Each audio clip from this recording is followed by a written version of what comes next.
Welcome back to Train Signal's VMware vSphere 5 training. You're watching vSphere Auto Deploy lesson. Alright, in this lesson we are going to talk about Auto Deploy. Auto Deploy is one of those new star features of vSphere 5 that is going to make the provisioning of our physical hosts, our physical ESXi hosts, that much more easier. And it's also going to make the maintenance and the management moving forward of those hosts very, very easy as well. So we're going to start off talking about what is auto deploy exactly. I know we've defined it in several lessons, but I want to make sure we fine-tune what is auto deploy and why we should use auto deploy. I want to talk about the auto deploy components, the auto deploy first boot process, because the first boot process is handled in one way and then the subsequent boots are different, so we're going to talk about those. We're going to talk about the infrastructure requirements for auto deploy. We're then going to move on to the installation and configuration tasks. Now, while auto deploy is a very, very cool feature, you're going to quickly notice that its installation and configuration is a little bit cumbersome, right? Now, it is it's the first feature, the first time VMware comes out with this feature.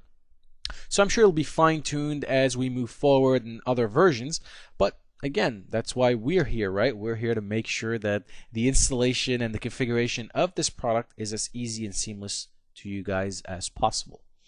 We're going to talk about, well, how do you do a test and repair? What is a test and repair rules compliance? And this particularly deals with, well, how do you update a particular rule that you have applied against the host if you want to move it, for example, from folder to folder or cluster to cluster. We're going to talk about the auto deploy power CLI commandlets. What are the different commands that you have at your disposal? Then we're going to talk about setting up syslog server and setting up a dump collector. And the reason we need those two components is ESXi is a read-only image, right? You're installing ESXi into memory. As a result, there's nowhere for the syslog to write, there's nowhere for the dump to write. So we got to point them somewhere else so that in the event that you need troubleshooting, you are taking this information from another server rather than losing it because there's nowhere to save it. So as you can see, I have a packed lesson for you guys. It's going to be a lot of fun. So let's go ahead and get started. All right, we're going to talk about what is auto deploy first. So why is this feature important now? Why is VMware coming out with this feature? Now I have the standard, explanation on the screen. I'm not going to read it out to you. But auto deploy is a feature, it's a technology that is going to allow or enable cloud computing, whether it's private clouds or public clouds. Cloud is all about automation. It's all about fast provisioning. It's not about buying a server, putting the components in it, racking it, stacking it, cabling it, installing the... That's 10, 12 years ago. With cloud, it's I want my server up in 15 minutes. How do you do that? How do you deploy multiple servers? How do you deploy 5, 10, 20, 100 ESXi servers quickly? The idea behind auto deploy is you get these stateless physical hosts that don't have an identity. You plug them into the network, and as long as you've pre-provisioned your infrastructure from a DHCP and reservations and etc., auto deploy will be able to take a particular physical host, detect that, for example, this is an IBM or a Dell or an HP or a Cisco server or Blade. Based on your configuration, it's going to deploy the right ESXi image with the right drivers to this particular hardware. Now, it doesn't stop there. Now, once it deploys ESXi into memory, then you use host profiles to configure that particular ESXi host and connect it to your virtual center and place it into the right cluster based on all the host profile rules that you want to apply. Subsequent reboots, the same method. If you want to reboot it, all the information is stored within virtual center, so as soon as you reboot that ESXi host again, it'll notice that there's an entry for it in the vCenter database. It knows to connect to this particular image, and it knows to connect to this particular host profile, and it comes back right back up. So as you can see, auto deploy is a really cool feature. Now let's start digging into, well, let's start peeling it back. The auto deploy components. Well, you have an auto deploy server. In our example, what we're going to do here is I'm going to deploy the auto deploy server on the virtual center server. Now, with the auto deploy server, you have the auto deploy rules engine. The auto deploy rules engine, sort of as the name implies, it is what dictates what physical hardware gets what rules and based on what criteria. So again, let's take the example that we've been using. Let's assume you have Cisco blades and you also have IBM blades in the environment, and they're all booting. right? Now, the criteria could be that the Cisco blades are booting off of a particular IP range or an IP subnet, while the IBM blades are booting off of a different IP subnet. So different IP is going to be delivered to them via DHCP. So you can set a rule that says any server, any physical hardware that's coming from this subnet gets the Cisco image with the Cisco drivers and everything pre-built into the ESXi image. And anyone coming from the IBM subnet will get the IBM image, so on and so forth. And you can do the same thing for host profiles so that you're applying the right host profile to the right physical hosts. Now, within the rules engine, there are two types of rules. There's the active rule set, and then there's the working rule set. The active rule set, as its name implies, is an active rule set that is ready to be deployed to physical hosts.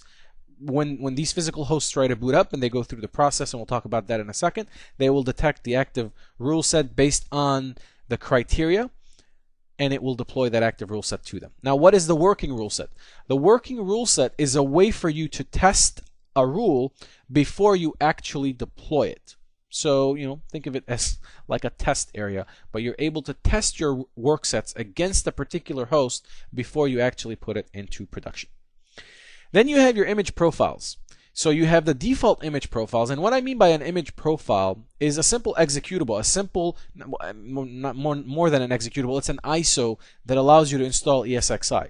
You have the default image profiles. The default image profiles can come from VMware. So this is the same way when you log on to VMware, go to downloads and download your ESXi.ISO. That's what I mean by default images here. Now, because ESXi is a small footprint, it doesn't have all the drivers like ESX. The different hardware manufacturers like Cisco and Fujitsu and IBM and HP, they are going to create these default image profiles that come prepackaged with ESXi and all of their drivers built into them already. So what you can do is you can go to the VMware website, download the plain vanilla ESXi image, or you can get your ESXi image from your vendors, HP again, the whole shebang. Now, the other option is to customize your image profile. You can download the plain vanilla one from VMware, and you can slipstream the drivers that you want into the particular image, thereby creating your own custom image, and then using that image in auto deploy to deploy it to the hardware. So you have a lot of options here. Obviously, the default image one is just a little easier because you don't have to deal with the whole packaging and repackaging process, but depending on your environment, you might want to use one or the other. Host profiles is easy. It's the same thing. It's through vSphere client. We'll go through that, how to create a host profile and attach it to a particular host. Answer files, during the boot process, or the ESXi boot process, any type of user interaction with the boot process, anything that the boot process prompts the user to click OK or say yes here or enter a value, whatever the case might be, all of those are captured within an answer file. It's worth noting here that if an ESXi goes through the process and there's any kind of user prompts that haven't been answered, then that ESXi instance will go into maintenance mode and will remain in maintenance mode in vCenter until the user or the administrator has satisfied the answers before you can put it back into the cluster in full production. Now, what does the auto deploy first boot process look like? Now, why do I put first in there? I put first in there because the first boot process is technically the one that's going to install ESXi into RAM. It's going to register it with vCenter. It's going to create an entry for it. It's going to deploy the right image. It's going to create, or it's going to associate it with the host profile. So that's the first boot process. These steps don't necessarily apply for subsequent boots or reboots because you already have entries in the vCenter database, or all it has to do is check with them and the boot process goes on. So how does this work? So a stateless host that has nothing on it except hardware is going to pixie boot and get an IP address from DHCP. Now keep in mind, auto deploy is very heavy on the infrastructure. It's going to need DHCP of some sort. So it's going to pixie boot. It's going to grab an IP address from DHCP. Ideally, you want to have a reservation for this particular ESX host with a host name, and that host name has to also be configured in DNS with an A record and a pointer record, and I'm going to show you that as well, so that when the host goes through the process and it gets added to vCenter, it's going to get added with its fully qualified domain name. So back to this. Pixie boots, it gets an IP address from DHCP server. DHCP is then going to point this host to the TFTP server via option 66. Now, when we're configuring DHCP, we're going to configure option 66, which is the TFTP server IP address. So DHCP is going to point to the TFTP server. The host is then going to contact the TFTP server and download a gPXE configuration file as specified in option 67. So as we're configuring DHCP, we're going to configure option 66 and 67. 66 points to the TFTP IP address. 67 is the gPXE configuration file that we're going to use. The gPXE config file then instructs the host to make an HTTP boot request to the auto deploy server. The auto deploy then queries the rules engine. We talked about the rules engine a little bit ago for information about this host. You have to tell auto deploy what kind of a host is this. It needs some information so it knows which image to deploy. You can tag it so that it knows this is a Cisco image. You can use an IP range. You can use any number, MAC address, any number of different criteria to identify this host. Once the rules engine identifies what type of host, an image profile and a host profile is attached to the host. So the image profile will deploy the right ESXi5 image to this host. And then as this host starts to boot up and it gets into vCenter, a host profile will also be attached to it. Now after that, ESXi is installed into the host memory. It is added to vCenter and is configured using the host profile. vCenter will maintain the image profile and host profile for each of the hosts in the database, so that again for subsequent reboots it knows that there's an entry for it in the database. Infrastructure requirements. What are we going to need to make this work? Well, we're going to need DHCP. In our case, I'm using Windows Server 2008, DHCP, and DNS. We're going to need two options on DHCP. We're going to need 66 and 67. I talked about those briefly. Again, 66 is a fully qualified domain name or IP address of the TFTP server. And option 67, we're putting in this value. This is the name of the gPXE config file that we need the TFTP server to direct the host to. So you want to make note of this because that's what you want to put in to that value if you're going to follow along with the exercises. Now, depending on how your environment is set up, if there's any kind of router configuration that needs maybe a DHCP helper, something to allow the DHCP broadcast to go through, I just wanted to point it out. You obviously need PXE and you need a TFTP server of some sort. Now, let's talk about the installation and configuration tasks that we're going to cover in this lesson. We're obviously going to install and configure auto deploy. We're going to install and configure a TFTP server. Now, in my case, and I'll show you this in the next slide, we're going to download and use WinAgent's TFTP. You can feel free to use TFTPD. Windows 2008 has a TFTP server, so use whatever TFTP server you're comfortable with. I just find that one a little easier to use. We're going to configure DHCP. We're going to configure DNS. And towards the end of the lesson, we're also going to install and configure the dump collector and the syslog server so that you know how your ESXi that don't have local storage, how they can store the dump and the syslog information. So what are you going to need to follow along? Well, you're going to need the vCenter 5 setup files for sure. You're going to need VMware Power CLI. You're going to need a TFTP server of some sort. Again, we're using WinAgent's TFTP. You need Windows Server 2008, DHCP, and DNS if you want to follow along with exactly what we're doing. You're also going to need the ESXi5 offline bundle. Now, the offline bundle, you can download it off of the VMware website, the same place where you downloaded ESXi5 and vCenter. You're also going to need a host capable of running ESXi5 because as we go through the streaming process, as we go through the auto deploy process, you want to make sure that the hardware compatibility list for the host that you're using can support ESXi configuration. All right, so if you guys are ready, let's go ahead and switch over and start configuring this stuff. All right, so we're on our virtual center server, and the one thing I want you guys to note here is that I'm going to do this exercise on VMware Workstation.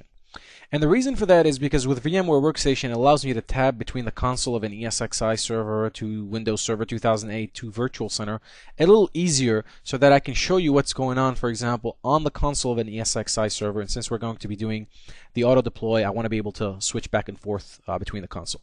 So if you see the mouse go up while I'm changing servers, you know why I'm doing that.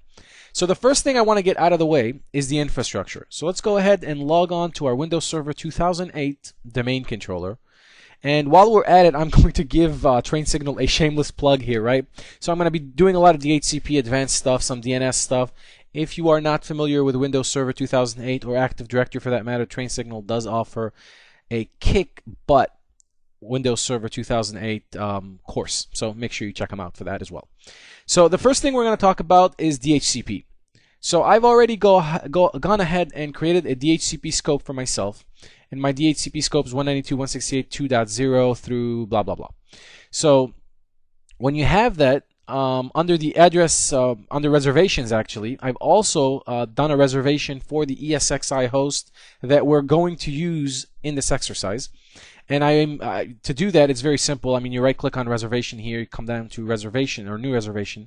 You're going to give it a name. In my case, it was ESXi or ESX6, just keep the hosts way out of the range of what we're using. So ESX6.wiredbraincoffee.com. I've given it the IP address that I want it to reserve. In this case, and here you'd have to put which IP address you want it to reserve. You put in the MAC address, and if you want to do a description, leave these at default. You click OK or click on Add, and it's going to add an entry for you here. Now this is as far as the reservations are concerned. This is important because as soon as you give it a host name, now the next step when we go into DNS, I'll show you how to create an A record so that the host can come up as a fully qualified domain name in Virtual Center. Now the other thing that's very important here is the scope options. So note that there's a server options. Those options are going to be server wide on all the scopes, so to speak. And then you have the scope options that are specific to the particular scope. Now I've added option 66 and 67. Adding options is easy. Right click on it and you go to configure options, and then you just select the options by selecting the checkbox, the options that you want to configure. Now once they're in here, option 66, I'm pointing it right now to my Virtual Center server. My Virtual Center server is where I'm going to install my TFTP server. In your environment, the TFTP server might be something else. As a result, this IP address is going to be different than Virtual Center. So in my case, for simplicity, I'm just putting it on Virtual Center. In a real environment, it might be somewhere else. Option 67's value is the value that I showed you during the presentation. This is the file, and I'll show you when we copy it on the TFTP server, that the TFTP server is going to direct the host to download so it knows the next steps in the boot process. So 66 and 67 are very important. Now after you create a reservation for a particular host or two, you want to come into your DNS manager and you want to create an A record. Now you'll note that here I already have an A record for my ESX host, but I do want to point out here that if you right click on your domain and you come down to where it says new host A, I want you to put in the host name, the IP address, and keep in mind you really want to create a PTR or an associated pointer. That's very, very important that you do that for DNS and then reverse DNS to work properly. So this is as far as the infrastructure that you need to have in place to configure and move forward with this. Now again, if you have routers and all that stuff, you want to make sure that the DHCP broadcast is working at the router level. Let's go back to Virtual Center. Now that we have the infrastructure out of the way, the first thing that I want to do is install AutoDeploy. Now to install AutoDeploy, you want to get a hold of the VMware media. I have it on the desktop, and we're going to go through the auto run process. And you'll see that you have access to AutoDeploy. Click on it, and we're going to click on install. I'm going to close the back window here. Let's click OK. The installation of AutoDeploy is relatively straightforward. There's really nothing much to configure here, as you'll see in a second.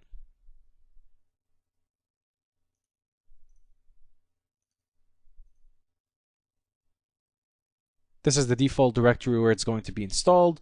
The AutoDeploy repository maximum size can be of 2 gig. You can increase it if you're going to have multiple images, or depending on the amount of images that you're going to have in the depository. And this is the default directory where it's going to be installed. In our case, we're not going to go over that or change the default location for now.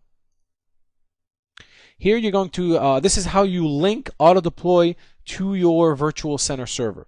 So because I'm installing AutoDeploy on my Virtual Center server itself, I'm just going to use localhost. In your case, you can put the IP address of your Virtual Center server if they are not on the same box. A username and password that can connect the Virtual Center, authenticate, and have the right access. So I'm using my administrator with my password, again, just for simplicity reasons here.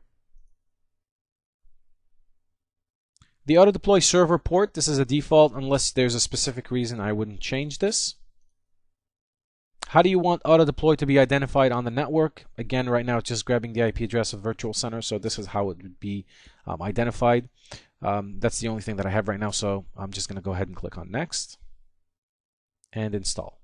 As you can see, it's relatively straightforward.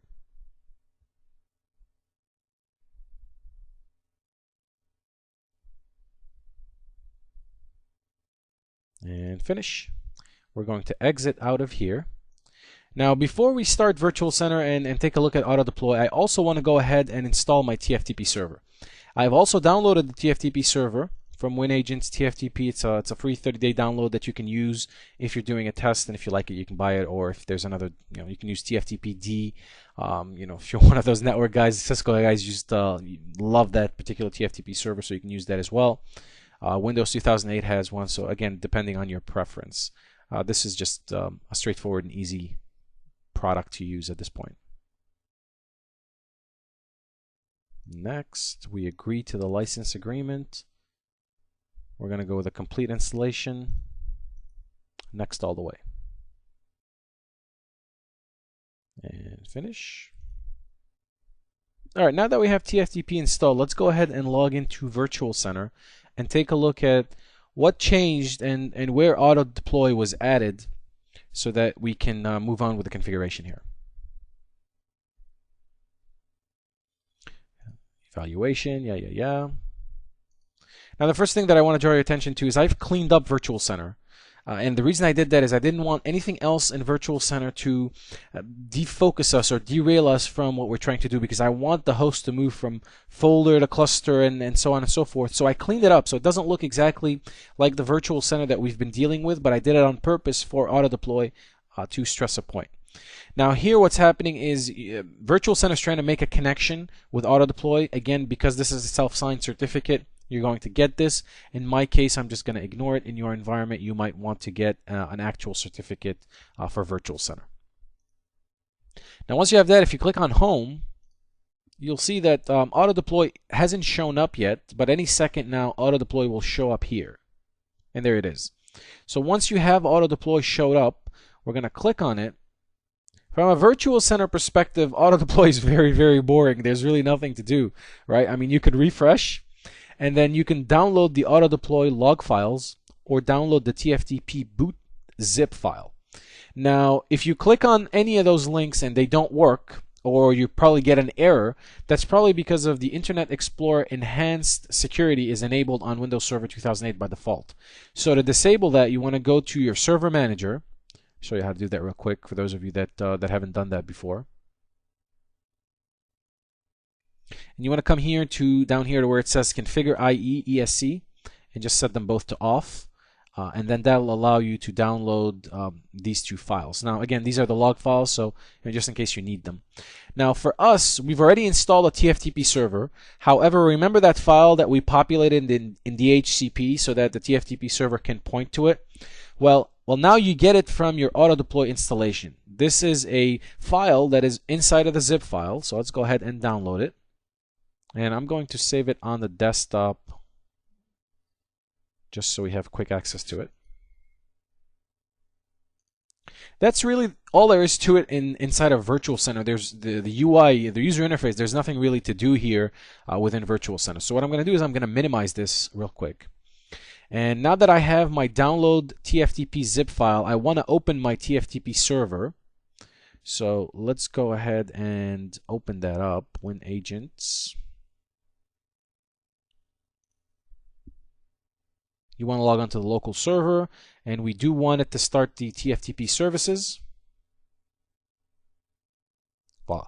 Now this is the root. You want to copy all the files from the zip that you just downloaded into the virtual root. Now if you're using this software to understand or to know where the path is to the virtual root, you can click on server, and we're going to come down here to where it says virtual TFTP folders, manage the repository, and you'll see that it's in C program data WinAgent. So what I'm going to do is click on computer.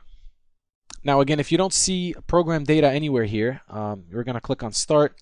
You're going to do folder options. And we're going to do view all files, remove the extensions here real quick. Okay, and voila. It shows up in here. We're going to go under WinAgents, TFTP server,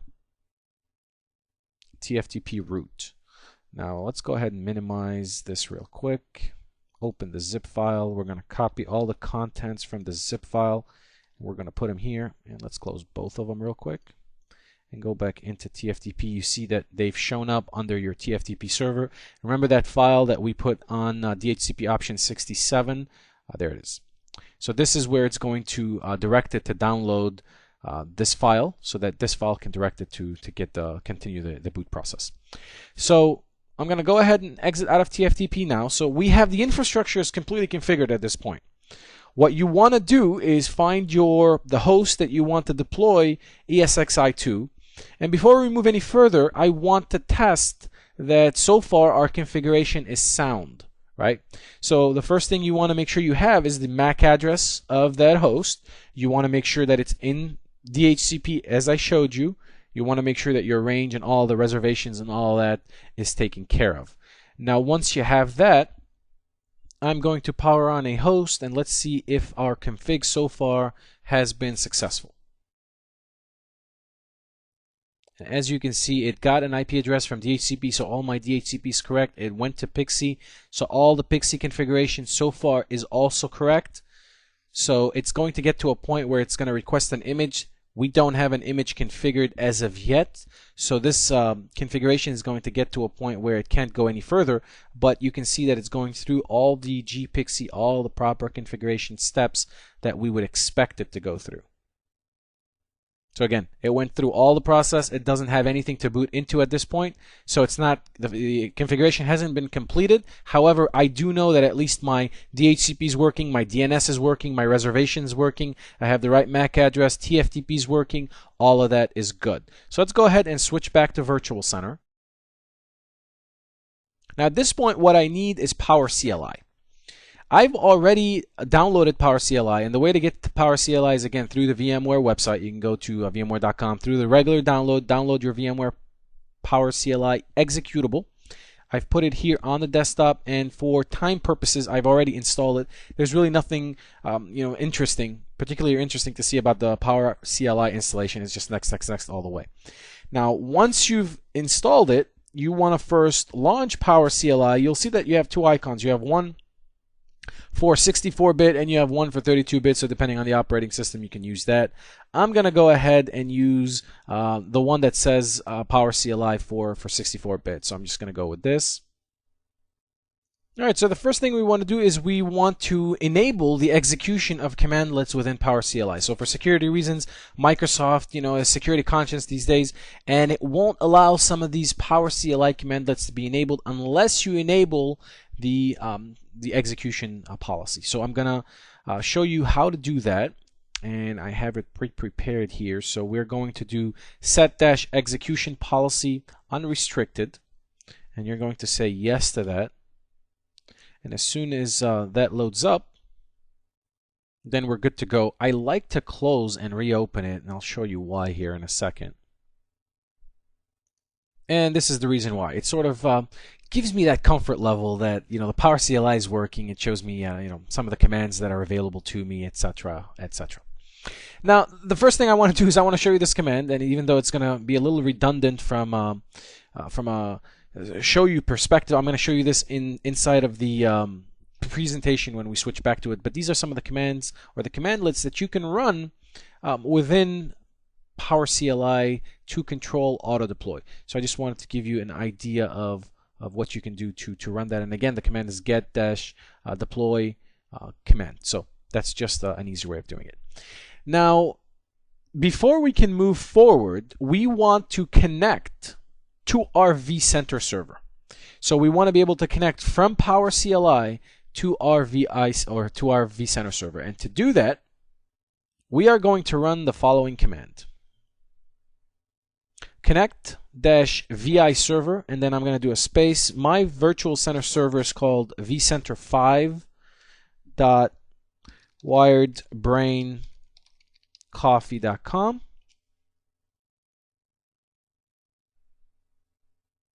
All right, so we've properly established the connection to our vCenter server. Now you'll see that I have a warning message, so to speak, here, and that warning message is just the SSL certificate. Again, because it's a self-signed certificate, if you want to avoid the message, then you probably want to either get it signed by the local certificate authority on your domain or get one from like a VeriSign or a GoDaddy or something like that.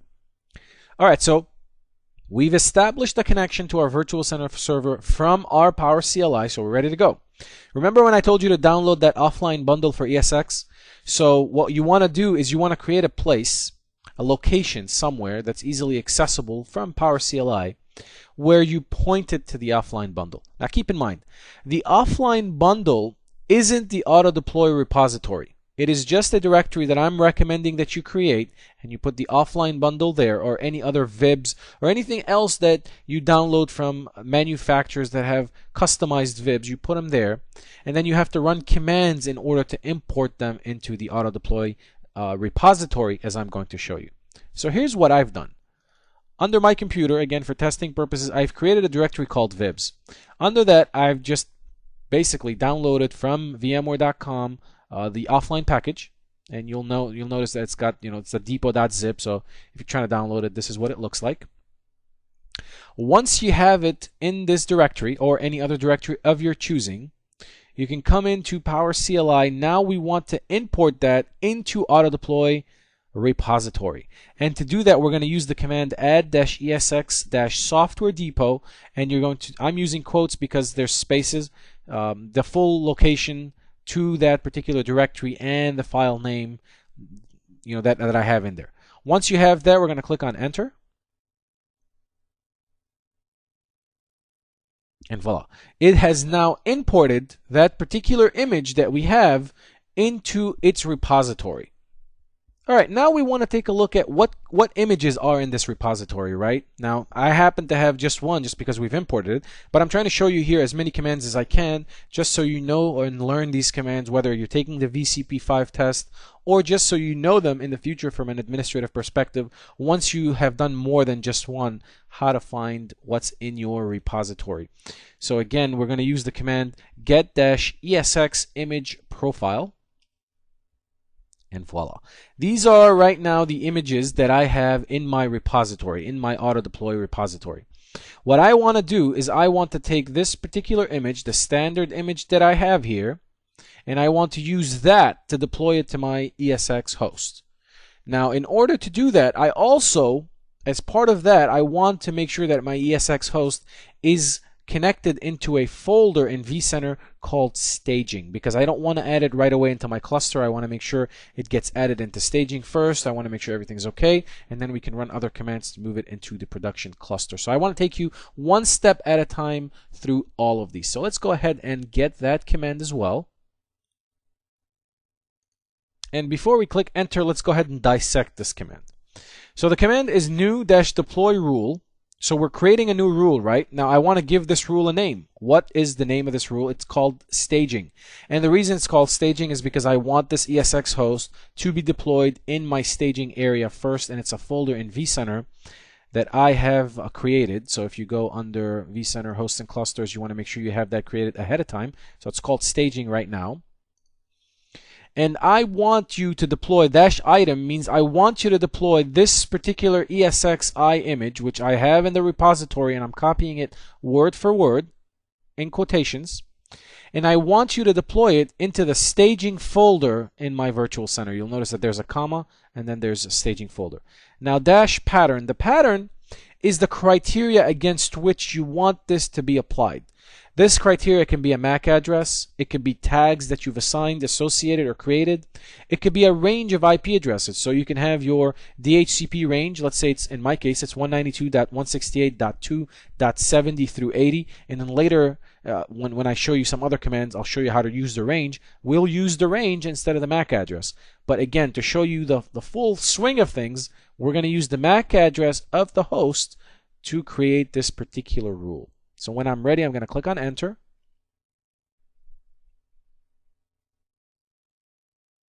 And it's going to start processing this command, adding it to creating the rule set, etc., etc. So this will take a few seconds here. And the upload into the repository is complete.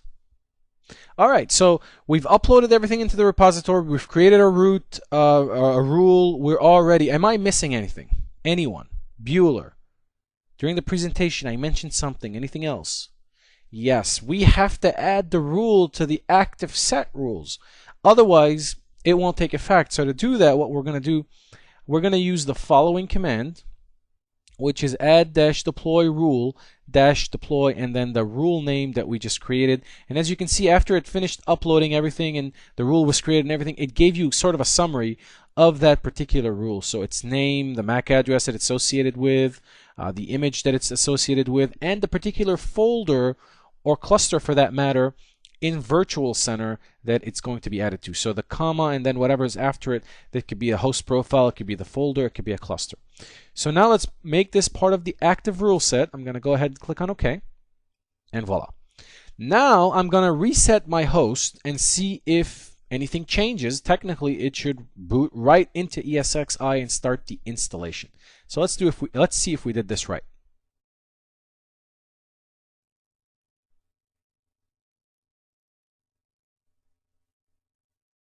Contacting the HCP, Pixie is going well.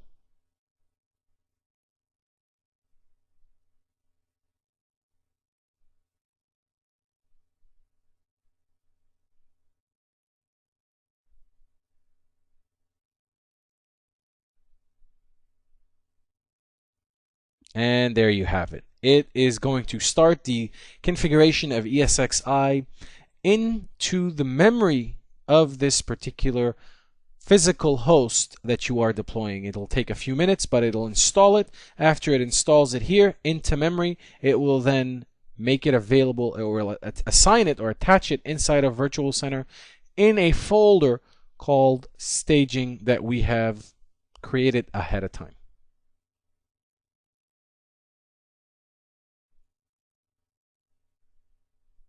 And would you take a look at that? Tell me this is not a thing of beauty. This is really cool. There you go. Now take a look at this. It has already IP'd it. We are good to go. Now let's go ahead and switch back to Virtual Center and see if it added it in Virtual Center properly. We're going to go ahead and take a look, and I can see a plus sign here, so I know something is in there. Take a look at that. Tell me that is not cool. So right now, what we've done is we've added our ESXi host into the staging folder. The staging folder is our staging location before we actually move it into our production cluster. So it's going to take a few seconds here just to finish adding the host, etc., etc.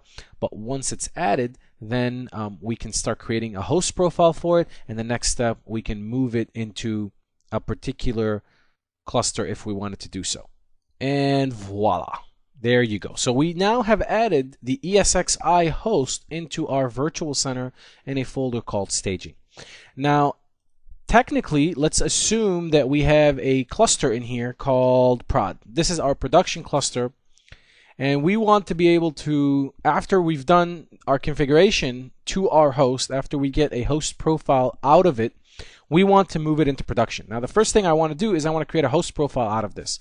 So let's assume you make all your configuration changes, you create an NTP server, you have the server exactly the way you want it. You're going to right click on it, come down here where it says host profile, and we're going to create a profile from this particular host. Now I'm going to call this ESX6 just for giggles, ESXi6 for authenticity.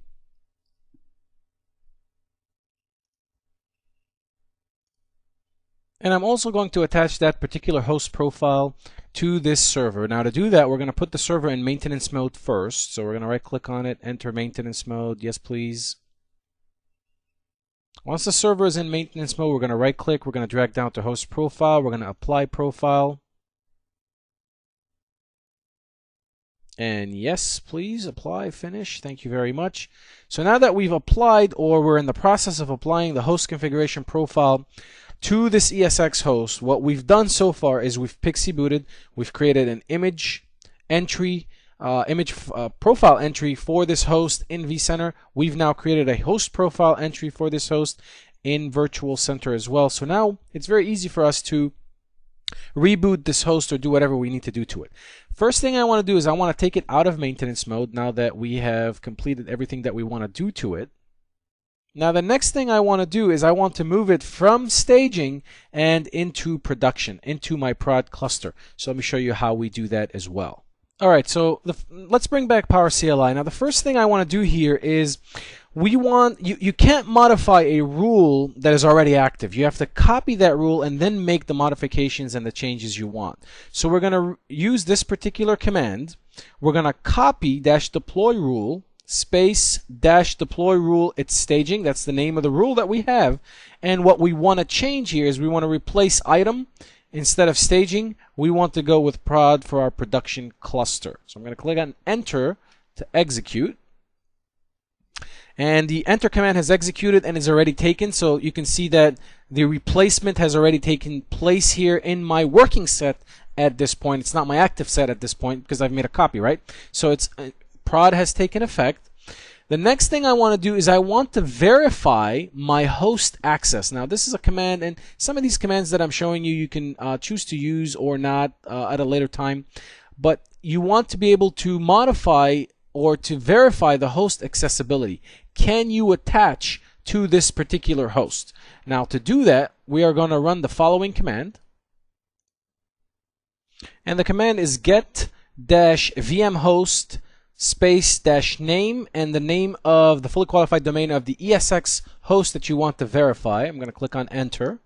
And voila, you'll see that it immediately verified that there's connectivity, this host is good, so on and so forth. So now we're ready to test this particular configuration. Again, I'm showing you all these commands that you might use or you might skip over sometimes once this become redundant and you're used to it.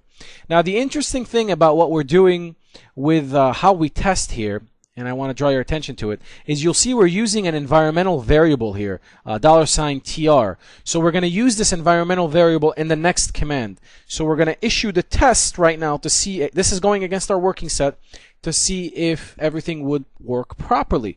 So I'm going to go ahead and click on enter.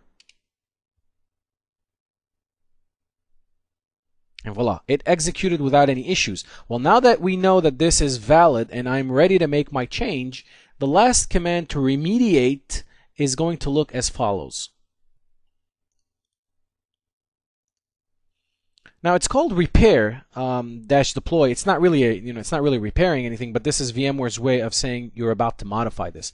Now, as soon as I pasted it, it immediately took effect. So you'll see in the background here that it already moved it out of the staging folder, so the staging folder has nothing in it now, and into the production cluster, into prod as a production cluster. So this is how you move them back and forth between your folders and apply any kind of a particular profile to your ESXi host. Now you'll see that this is very straightforward. After you do it a few times, it becomes easy. But these are the different commands, and this is how you're able to manipulate auto deploy.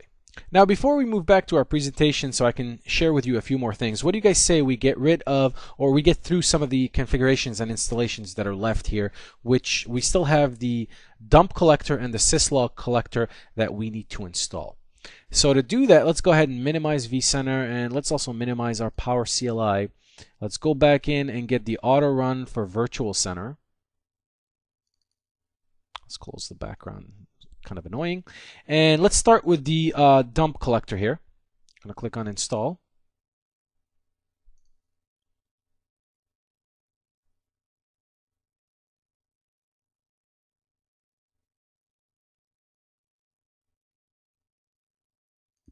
Next, I agree, next, default locations, next. We're going to do a standard installation or a standalone installation at this point. Default dump server port. Unless there's a need to change it, you don't need to change it. This is how it identifies itself on the network. Now I'm putting it on my virtual center. As a result, that's where it will go and install. There's really nothing to it from an installation perspective. And finish. Now let's do the same thing for syslog here.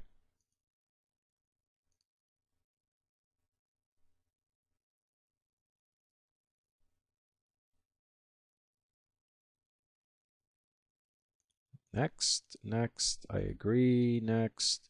Same kind of information. Again, the log rotation to be kept, the size, default locations. Next, we're going to do standalone. Again, all of the default ports here, unless you see a need to change these ports, these should be left the way they are. What are you collecting, etc.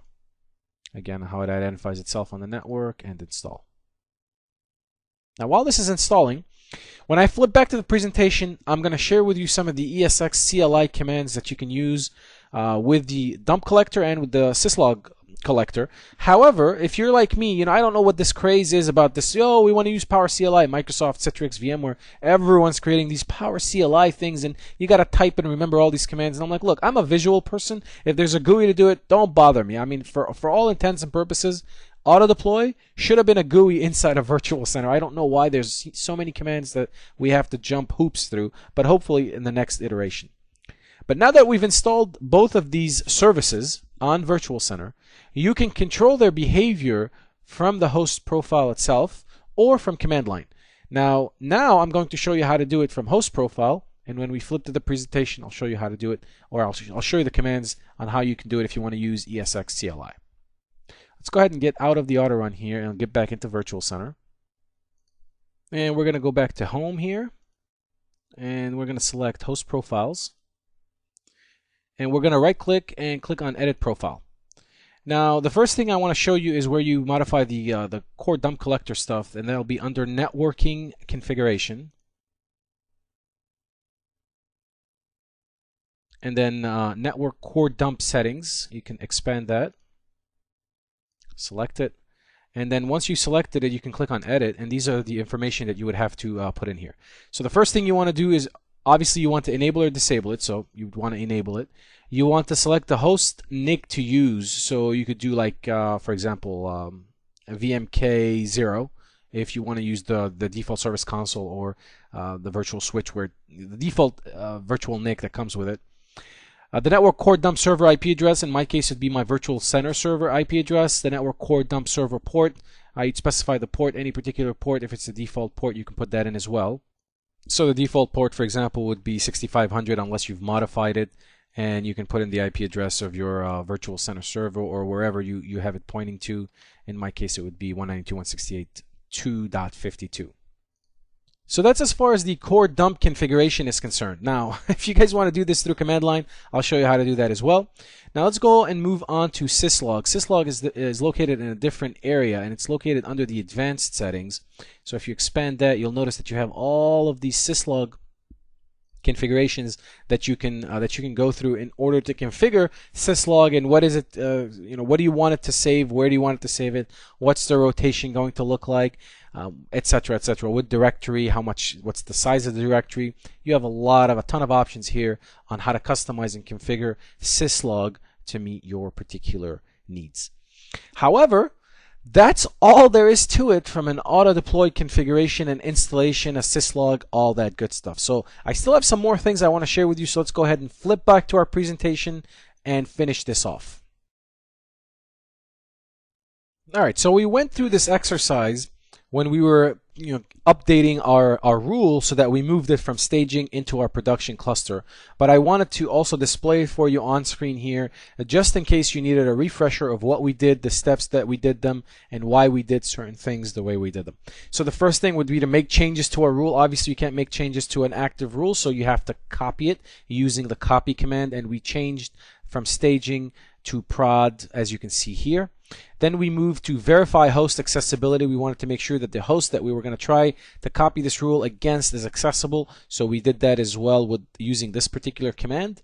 Then we tested it using the environmental variable that we created here against the test results, and then what we did is we remediated that particular host by running the repair tool, and you'll see that the environmental variable is here as well. Now, these are some of the auto-deploy Power CLI commands. We've used most of them. However, I just wanted to list some others just in case you were curious about what else you have. Now, anytime you need more information about a particular command, you can use the get help with the commandlet name here. Or if you want more advanced or detailed help on it, you can do the get help with the commandlet with a dash detailed, and it'll give you more information about all of these commands. Again, we've used most of them. However, if there's any one in particular that you wanted to get more information about, I invite you to run that particular help. Now, and these are a continuation again of some of them. Again, for the most part, we've used the better part of all of them, most of the ones that you're going to be using on a day-to-day basis for sure. All right, so setting up syslog server. So I showed you how to do that from a host profiles perspective. Now, if you wanted to do that from a command line based perspective, you can always use ESX CLI, system syslog, and configure syslog that way. However, if you're like me and there's a lot of these syslog configurations that have to be changed, I like to use it via host profiles. I just find it easier. Now, setting up dump collector, again, we did it through host profiles, very easy, very straightforward. But if you wanted to make the same configuration changes that we did in our GUI, then you can feel free to follow along here with ESX CLI system core dump network, etc. We specify VMK0, and then you go through the IP addresses and all that good stuff to get that done. And that's all there is to it, folks. So let's go ahead and recap what we've learned in this really cool lesson. So we started off by talking about what is auto deploy. We defined auto deploy, and that auto deploy makes it easy to provision one or more physical hosts from a stateless state into a fully usable functional host, ESXi host, within your virtual center cluster. We talked about how it PXE boots, grabs an IP address, DHCP points it to a TFTP, TFT points it to a file, that a gPXE configuration file that it downloads. It installs ESXi based on a set of criteria: MAC address, IP address range, make or model of the particular host, and it deploys an ESX host. Then with host profiles, it adds it to virtual center, adds it into your cluster, and puts it into production. We then talked about the different auto deploy components. We talked about the auto deploy server, the rules engine. We talked about the fact that you have a working sets rule and you have an active rule, and the active is what is active today, and the working set is what you can use to use against it. We went through the different components that are required for auto deploy. We talked about syslog, and we talked about the core dumps as well. We then moved on to auto deploy first boot process. We talked about the difference between the first boot process and subsequent boots, and the fact that the first boot process is the ones that's going to create an entry in Virtual Center for the image profile that was used and the host profile that was used, so that any subsequent reboots, it has an entry. Virtual Center has an entry for these hosts within it, and it automatically uses those. We then talked about the infrastructure requirements. You're going to need THCP, you're going to need TFTP, you need PXE, you need router configurations to be in place. From a DHCP perspective, you want to make sure options 66 and 67 are in place. 66 points to TFTP server. 67 is the config file that it downloads. We also talked about the fact that you need to have DNS available and working as well. We went through the different installation and configuration tasks that we did later on, and we configured auto deploy. We installed auto deploy. We configured TFTP, DNS, DHCP, the whole shebang. Then we, during the demonstration portion of the lesson, after we added the host into the staging area, we used the test and repair rules compliance approach to move it from the staging area into the production area, and we used the environmental variables and all that good stuff. I showed you a bunch of auto deploy power CLI commands that you can use. We used most of them during this lesson, but I also made available to you some of the other ones that you can find useful. And we went ahead and set up syslog server. We also set up the dump collector, and in both cases we configured them using the host profile, but I also showed you how you can configure them using Power CLI. Finally, I hope this lesson was very informative for you, and I'd like to thank you for viewing.